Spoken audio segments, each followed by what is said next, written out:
Bonjour à toutes et à tous, j'espère que vous allez bien et que vous êtes en forme. Dans cette vidéo, je vais vous partager plusieurs astuces pour maintenir au mieux votre attention sur une tâche. Car oui, lorsqu'on a un TDAH, on a souvent tendance à avoir du mal à se concentrer sur une tâche. Mais même lorsqu'on est concentré sur une tâche, on va également avoir du mal à maintenir son attention sur celle-ci, à ne pas être distrait. Distrait par un élément extérieur qui arrive dans notre environnement, ou être tout simplement dans distraction par nous-mêmes, où on va passer d'une tâche à l'autre en permanence. Et pour contrer ça, moi j'utilise plusieurs astuces que je vais vous partager dans cette vidéo et que je partage également aux personnes que je vais accompagner. On va voir 7 d'entre elles dans cette vidéo et c'est parti. La première astuce que je vais vous partager justement pour maintenir votre attention sur une tâche en ayant ce trouble, c'est d'utiliser des techniques de respiration avant de vous concentrer sur une tâche. Alors j'en ai pas parlé spécialement sur cette chaîne YouTube, mais c'est quelque chose dont j'entends énormément parler. Certaines des personnes que je vais accompagner au quotidien et qui ont un TDAH me disent souvent qu'elles utilisent ce type de méthode, donc des méthodes liées à la respiration.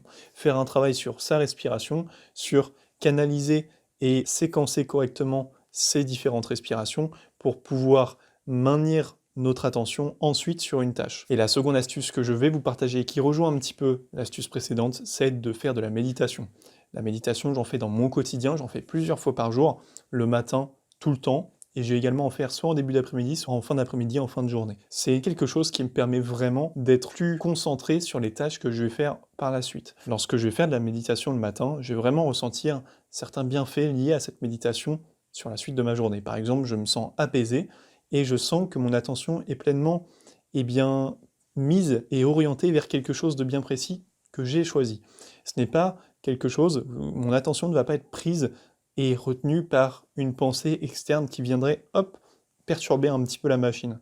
Là, lorsque je médite, je fais entrer plein de pensées, mais je les fais également ressentir. Et j'ai le temps de cogiter autour de ça pour justement m'apaiser et faire en sorte d'être pleinement disposé à être pleinement concentré sur la tâche que je vais faire ensuite. Ensuite, ce que je vous recommande, c'est de faire des pauses régulières, des pauses qui vont vous permettre de vous dégourdir les jambes, d'aller changer votre corps d'état et de faire des choses un petit peu différentes que ce que vous aviez l'habitude de faire avant. Ça va vous permettre d'être moins anxieux, moins stressé et de pouvoir pleinement vous reconcentrer et maintenir votre attention le plus possible sur votre prochaine session de travail, sur la tâche que vous ferez ensuite. Je vous recommande également d'utiliser des techniques de priorisation. Ces techniques, il y en a plusieurs. Il y a par exemple la matrice d'Eisenhower dont j'ai déjà parlé sur cette chaîne YouTube. Je vous invite d'ailleurs à aller voir la vidéo si vous ne l'avez pas vue. La matrice d'Eisenhower, c'est une très bonne méthode pour prioriser les tâches, pour faire en sorte que vous n'allez pas vous distraire avec des tâches qui seront annexes et qui vont venir vous prendre votre attention pour des choses qui ne seront pas bien utiles.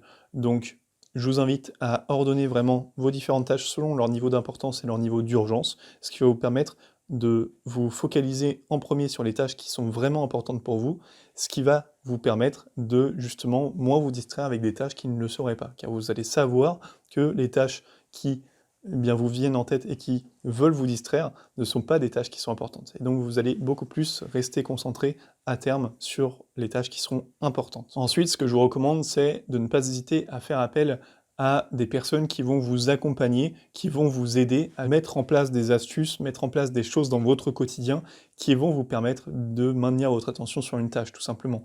Car on a beaucoup de choses qu'on aimerait faire lorsqu'on a un TDAH, seulement parfois il arrive qu'on ait besoin d'un petit coup de pied aux fesses pour justement arriver à mettre tout ça en place.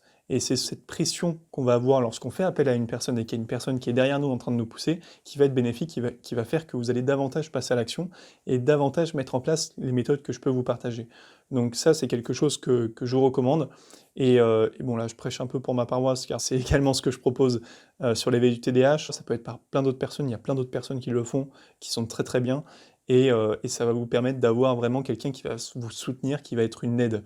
Si vous n'avez pas cette personne ou que vous ne voulez pas faire appel à ce type de personne qui va vous aider, vous pouvez tout simplement demander à un membre de votre famille ou à une personne dans votre entourage qui va venir vous aider à les mettre en place, tout simplement. Ça, c'est très important. Et la dernière astuce que je vous recommande, qui va venir compléter un petit peu la précédente, c'est de faire appel au spécialiste qui vous suit, au professionnel de santé qui vous suit. Pourquoi? Eh bien parce que il se peut que vous ayez déjà mis en place des choses avec lui, et que ces choses-là ne fonctionnent pas comme elles devraient fonctionner. Par exemple, si vous avez déjà mis en place un traitement avec lui dans votre quotidien, il se peut que ce traitement ait besoin d'être modifié ou d'être adapté pour qu'il soit plus efficace et que les symptômes du TDAH soient moins présents et moins handicapants dans votre quotidien. Donc nous arrivons à la fin de cette vidéo. Si vous souhaitez obtenir plus d'astuces et de conseils pour mieux vous concentrer, pour mieux maintenir votre attention sur une tâche en ayant un TDAH, eh bien allez sur le premier lien qui se trouve en description. Vous cliquez dessus et vous serez redirigé vers des conseils. Des conseils que je vais vous partager pour vous concentrer au mieux en ayant ce trouble. Et donc, ben allez-y, tout simplement. Allez-y, foncez, je vous envoie tout ça. Et moi, si cette vidéo vous a plu, je vous invite à vous abonner à la chaîne YouTube, à laisser un like et à partager cette vidéo. On se retrouve dans une prochaine vidéo, je vous dis à très vite, c'était Arthur, ciao ciao.